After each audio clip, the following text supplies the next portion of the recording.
We are back with a brand new video. What is good, Heat Nation? In today's video, we're going to be talking about how Jimmy Butler is being wasted by the Miami Heat this year. Make sure you guys stick around till the end of the video. Leave a like, subscribe to the channel if you guys are new, turn on post notifications, subscribe to my second channel, and follow my Twitter. Both links will be in the description. Again, I'm extremely sorry for not posting that much over the past week. The reason being is that I was very busy with my midterm exams, but now that those are over and spring break is upon me, I will be posting a lot more this upcoming week. So stay tuned and leave a like, subscribe, and comment down below your thoughts on last night's game, on Jimmy Butler, on how the Heat are failing him currently. So we're gonna be talking about that, man. Without further ado, let's get right into it. We have to talk about Jimmy because Jimmy last night against Orlando had 38 points. I think that's his regular season career high in the Heat uniform. And he absolutely carried us. And a game against the Orlando Magic, who are one of the worst teams in the NBA, a game that the Heat should be comfortably winning. It should not have been ending that way. There are a multitude of reasons why the Heat have been terrible this season, but Jimmy Butler has not been one of them. He's been having one of the best seasons quietly of his career. Last night, he put up 38 points and almost single-handedly willed us to victory. We lost in overtime, but if it wasn't for him, there wouldn't have been an overtime in the first place. It would have been a Magic win in regulation. He had a game winner or a game tying shot that sent it to overtime. You know, that tied the game. It was a game tying three that made it 108, and then in overtime, you know, we didn't do anything. We scored 6 points and he did not touch the ball once. I don't know what happened. I don't know what the play calls were, but after going to Jimmy and after Jimmy brought us back, I'm absolutely baffled that in overtime, he did not get any touches. And that was probably the reason we lost, because the Orlando Magic had 18 points. We couldn't stop them either. It's not like our defense was doing anything special. And we got to talk about this defense because since the All-Star break, the defense has been terrible. Now, we have always been a good defensive team, no matter what. The problem this year was the offense, not the defense early on. And that's why, you know, before the All-Star break, we were the 6th seed. It was because of our offense. Now, since the All-Star break, not only has the offense not regained any form, but the defense has been terrible as well. And I'm not really sure why that is. I think the biggest reason is the insertion of Kevin Love into the starting lineup. Now, as good of an offensive player as Kevin Love has been throughout his years in the NBA, he has never been a good defender. And, you know, putting him in the starting lineup, again, a lot of people, including myself, thought it was going to be a good idea. But unfortunately, it did not turn out to be that great of an idea because, you know, Kevin Love, his offense is not good enough to make up for the amount of lapses he has on the defensive end. And it's affected Bam as well. Now, Bam, I'm not going to lie, since the All-Star break, Bam has been slacking. He's not been playing anywhere near what he was playing like before the All-Star break. Now, obviously, Adebayo before the All-Star break was averaging about 22 and 10, 22 and 12, if I'm not mistaken. He was going crazy. He was going nuts. And since the All-Star break, his points per game, his rebounds have all dropped. Against the Magic last night, he got outplayed tremendously by Wendell Carter. Wendell Carter had 27 and 11. Bam had 14 and 7. Crazy, absolutely crazy what Bam, you know, has been playing like since the All-Star break. It's been terrible, to be honest, for his standards. Now, I don't really know what the main reason is. Again, I don't know if it's because of Kevin Love's insertion into the starting lineup. I don't know if it's because he has to adjust to playing with the new guy in the starting lineup. I don't know if it's because he's fatigued, because he had to carry this team. He was the most healthy player in the first half of the season. I don't know if it's just because he's slacking after the All-Star break. He just decided to take a step back and, you know, he's just not into it as much as he was before the All-Star break. I don't really know what's going on with him, but he has to step up for sure. And Jimmy's going to need a running mate who can do this consistently. Now, Bam has shown a lot of, I don't even want to say flashes, but Bam has shown consistently that he can do this over a period of time, which is what he did in the first half of the season. He was the best player on the team. But since the All-Star break, he's been absolutely terrible by his standards. Another player who's been very inconsistent throughout this whole season is Tyler Herro. Again, against Cleveland, Herro was really good, but against Orlando last night, it's the inefficiency, it's the inconsistency that's always going to be the problem with this game. Now, again, like Bam, I don't even want to say flashes for Herro either, because I think that's also disrespectful to say that he's shown flashes, because he's shown more than flashes. He was a sixth man of the year last season. He's averaging almost 20 points. The same identical, counting stats as he was last year.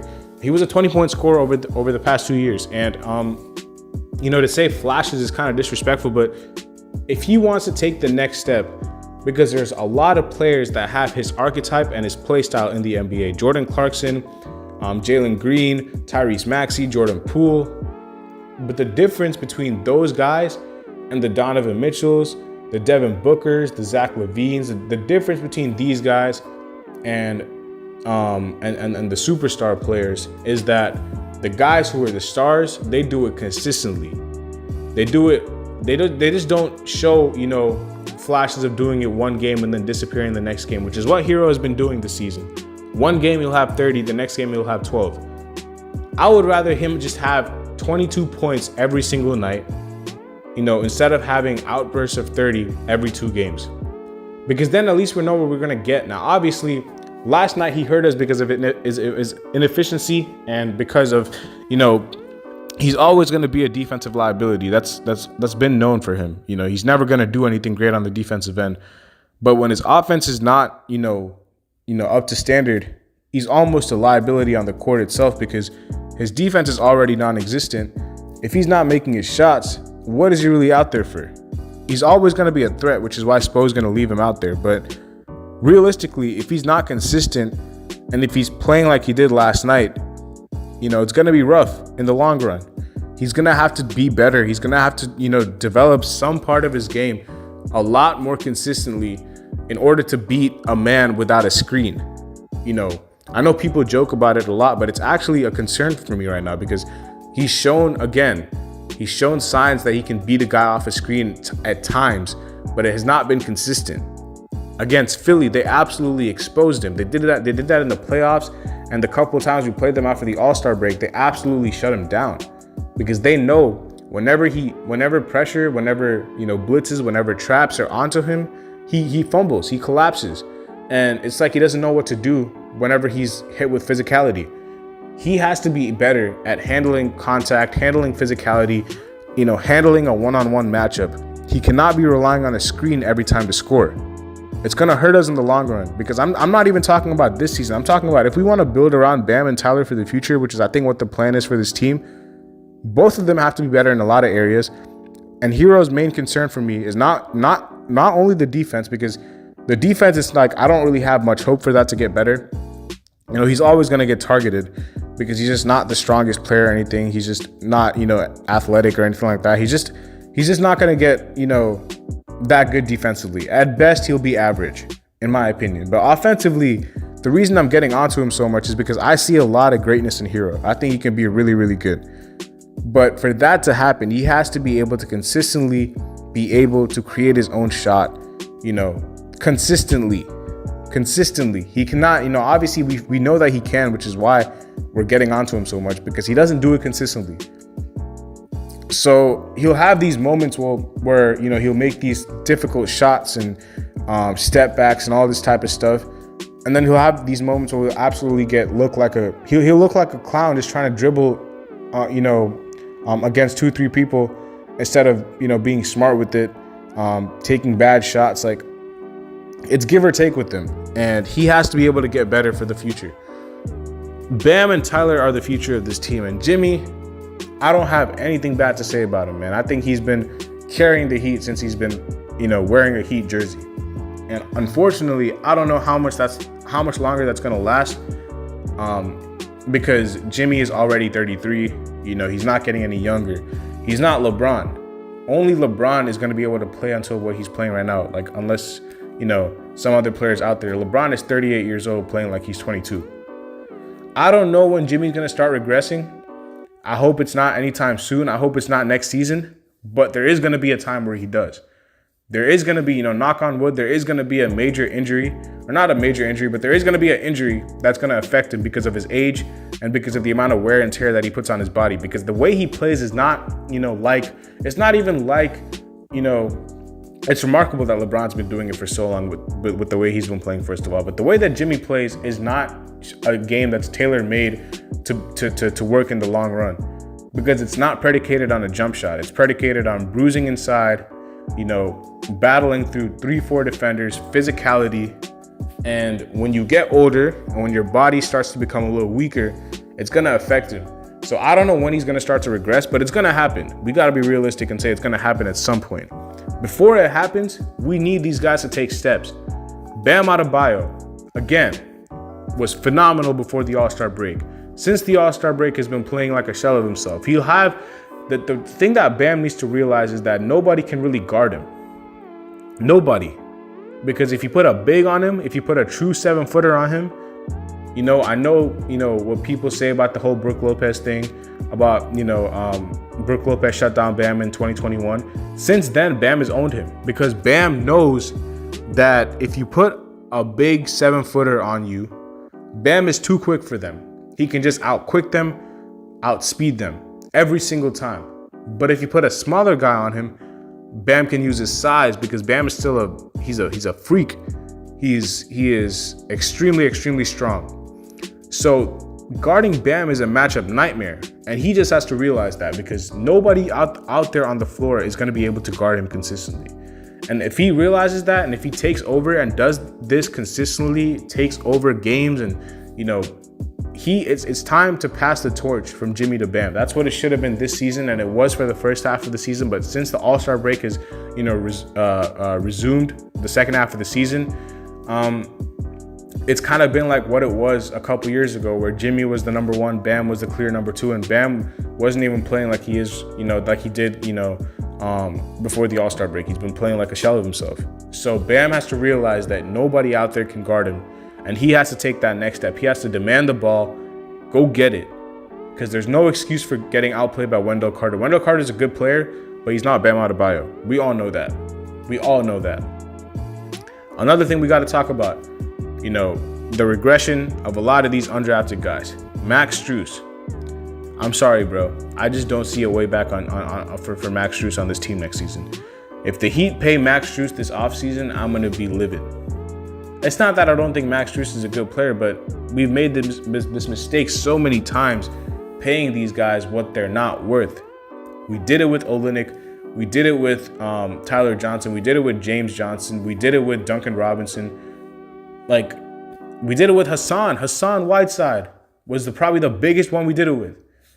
We gave him a 4-year, $96 million contract, and he is out of the league right now. He's not on any team. If we pay Max Strus this offseason, I'm going to be livid. I'm going to be extremely, extremely livid if we pay Max Strus this offseason. Gabe Vincent, again, not a starting point guard. He's not a starting point guard. We brought back Kyle Lowry last game. He came off the bench. He did basically what he does every game, which is scores about 10 to 12 points and turns the ball over and gets beat on the defensive end every single time. He's not good. Kyle Lowry's not good. And I don't expect anything from Kyle Lowry at this point. I just expect him to go out there, complain to the refs a couple times, maybe hit a couple threes here and there. He hit a big three. I'm not gonna lie, he did hit a big three late with like a minute left. Apart from that, though, again, I have zero expectations for Kyle Lowry. But Gabe Vincent, I actually do have expectations for, because he's a younger player. I haven't given up on Gabe like I've given up on Kyle. I think Gabe can be a solid six-man on this team. Not a six-man, but a backup point guard. If he develops his playmaking, his defense has always been great, and he's always been a good shooter. But if he develops his playmaking and becomes a little bit more efficient, I think he can be a good backup point guard. But as a starter, no. Oladipo, man, he's been shooting like 30% from the field this season. It's been absolutely terrible to watch. Now, obviously, he's gonna have the excuse, and he's gonna have the reason that he's coming back from a major injury, which is fair. But we don't have time to wait on players to make impacts, especially if we're trying to compete for a championship. And next season, the Heat are gonna have to make a decision. Do they want to cater towards Jimmy's timeline or Bam's timeline and Herro's timeline?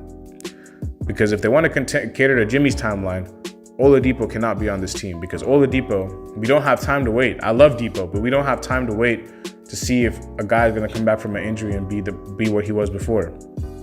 We got to get proven guys right now. It doesn't matter how good Depot was a couple years ago. Right now, this season, he's been atrocious offensively. Defensively, he's had his moments, but he's been terrible offensively. Kevin Love, so far, it's not worked. I was a big advocate of signing Kevin Love, and I think it was probably because I just wanted to sign anyone at that point. But we've actually gotten worse with Kevin Love on the floor than we've gotten better. Because Kevin Love, his offense has obviously taken a huge hit since his prime Minnesota days, even his Cleveland days. His offense is a lot worse. His defense has never been good, but when he's not making shots, again, it's not like he's cleaning the glass like he was before. It's not like he's stretching the floor like he was before. He's always going to get exposed defensively. So it's just not worked out. It's just not worked out because I expected him to do a lot more offensively than he has been. I expected him to average at least like 12 points per game. Unfortunately, he's not even giving us like 10. So, yeah, I mean, like, Caleb Martin is the only player who's gotten better out of the situation because, moving him to the bench role and allowing him to play his natural three position has actually increased his points per game since the All-Star break, which is really, really good. Him and Jimmy have been the two players on this team who've increased their scoring since the All-Star break. But apart from those two, Kevin Love has regressed. Kyle Lowry has regressed. Gabe Vincent has regressed. Max Strus has regressed. Bam and Herro have gotten worse since before the break. Cody Zeller broke his nose. It's so bad that I'm watching Nikola Jovic G League highlights and I'm like, maybe this guy can save this team because I really don't know what's going on right now. Again, Spoelstra does deserve some blame for the overtime decisions. I don't know why we did not go to Jimmy in overtime. That is on him, and that is on Kyle as well because Kyle is the point guard of the team. You got to find your best player with your hot hand. But the front office deserves the majority of the blame for this season, man. I'm going to stand on that hill. And we got to make sure that we're not wasting Jimmy Butler's years any longer before it's too late. So, yeah, we're going to wrap it up there, man. I'll see y'all later as always. Peace.